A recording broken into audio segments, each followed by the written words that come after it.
বান্দা যখন ভালো আমল করবে, বান্দা যখন আল্লাহ পাকের তাকওয়া অন্তরে লালন করবে, বান্দা যখন আল্লাহ পাকের বিধিনিষেধ মেনে চলবে, কিয়ামতের ময়দানে সবাই যখন ইয়া নফসি হাহাকার চিৎকার করবে, ঠিক সেই মুহূর্তে আল্লাহ পাক রব্বুল আলামিন ওই মুত্তাকিন সালেহিন পরহেজগার বান্দাদের জন্য এমন নিয়ামত প্রস্তুত করে রেখেছেন যে নিয়ামত সম্পর্কে বান্দা কখনো কল্পনা করে নাই।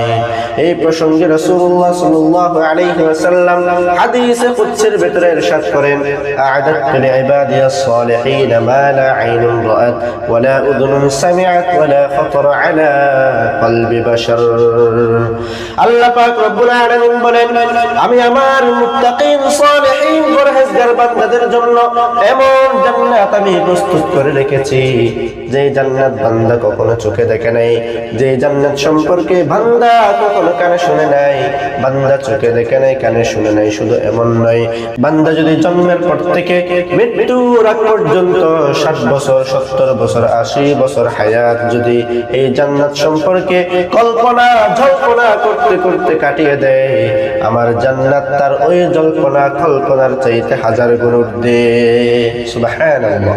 আল্লাহ পাক রব্বুল আলামিনের এই জান্নাত যদি পেতে হয়, বান্দা আল্লাহ পাকের তাকওয়া অন্তরে লালন করতে হবে, আল্লাহ পাকের বিধিনিষেধ মেনে চলতে হবে, মানুষদেরকে সত্যের দিকে ডাকতে হবে, মানুষদেরকে ভালো কাজের আদেশ করতে হবে, মানুষদেরকে মানব জাতিকে খারাপ কাজ থেকে নিষেধ করতে হবে। রাসূলুল্লাহ সাল্লাল্লাহু আলাইহি ওয়াসাল্লামের জীবন থেকে শিক্ষা গ্রহণ করে, সাহাবায়ে কেরামের জীবন থেকে শিক্ষা গ্রহণ করে, রাসূলুল্লাহর সুন্নাহ মোতাবেক জীবন গড়তে পারলেই আল্লাহ পাকের জান্নাত আমার জন্য প্রস্তুত থাকবে। আল্লাহ পাক আমাদের সবাইকে ভালো আমলের মাধ্যমে, আমলে সালেহের মাধ্যমে মুত্তাকিন সালেহিন পরহেজগার বান্দাদের অন্তর্ভুক্ত হয়ে জান্নাতবাসী হওয়ার তৌফিক দান করুন। সবাই বলে আমিন।